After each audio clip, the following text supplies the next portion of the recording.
Hi. Hey, after last week's video, I decided to try to comment on the readings from this week. And let me tell you, I certainly paid a little better attention in church today at Mass, knowing that I'd be doing this video. Really good story today. In the first reading, we had the story of Samuel going and being sent by the Lord to Jesse's sons to pick a king for the Lord's people.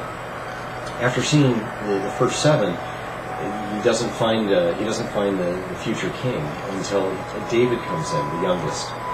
And it talks about how after Jesse anoints David with the oil, that from that day forward, the Spirit of the Lord rushed upon David.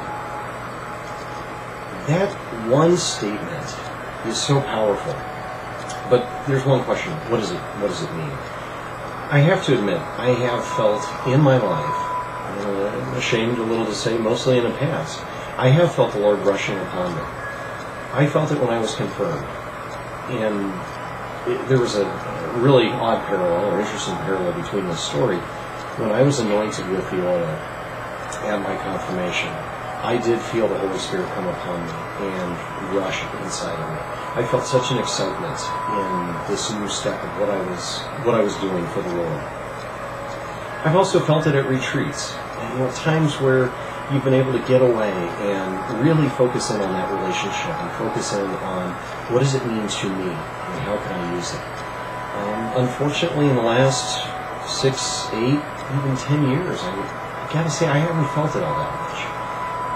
Yes, getting married, having kids, working a full-time job, my responsibilities to my work, to my family,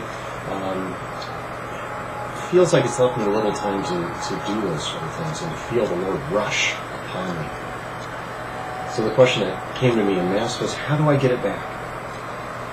So many things, I think, keep us blind, or let us become blind and keep us in the dark. And that's one of the themes in the second reading in the Gospel is darkness and the blind. In the reading from John's Gospel today, we get a wonderful story of the blind beggar and how he was able to see. Jesus spit in the mud, rubbed it on his eyes, and told him to wash, and he could see. And he went to the Pharisees, and from his conversation with the Pharisees, and clearly the excitement that he had, I think it was apparent that the Lord was rushing upon him. He had that excitement. And what an amazing event, too.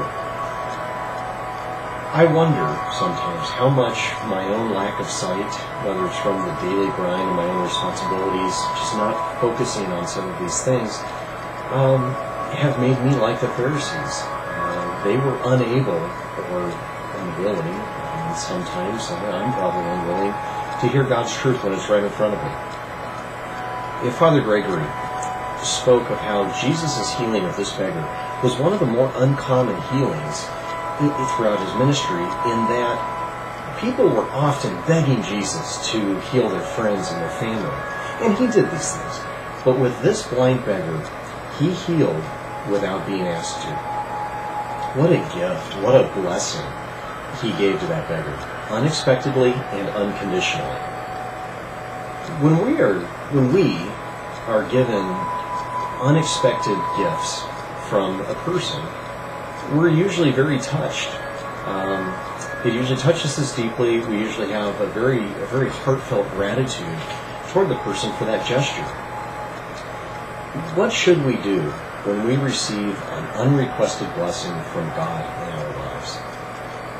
Well, I think just like the beggar, we should tell people about it. That's my takeaway this week, is to find time to notice what blessings God has given me unexpectedly. Whether it's a good friend, a quiet moment to myself, or even some of the challenges that get put in front of us. Those things that are very difficult, but I know are there for me to grow. The second reading talks about, I think, what that is like. And this is from a letter from Paul to the Ephesians. It says, "Brothers and sisters, you were once darkness, but now you are light in the Lord. Live as children of light, for light produces every kind of goodness and righteousness and truth." That's what I want to do. We'll see how it works. Next week I'll try to let you all know how it went. Thanks.